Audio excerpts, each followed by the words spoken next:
দিল যখন কোথাও লেগে যায়, সে যদি বাংলাদেশের শেষ প্রান্ত থেকেও আপনাকে স্মরণ করে, আপনার দিলেও কেমন জানি একটু সিগন্যাল আসতে থাকে, আপনার দিলে একটু জানি সিগন্যাল আসতে থাকে।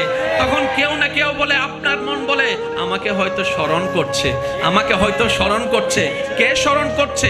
যার সাথে যার দিলের কানেকশন আছে। পৃথিবীর শেষ প্রান্ত থেকে স্মরণ করলে অন্তরের কানের মধ্যে আওয়াজটা শোনা যায়, কিন্তু আফসোস মসজিদ থেকে আল্লাহু আকবরের আওয়াজ আসে, আমাদেরকে মসজিদে নিতে পারে না।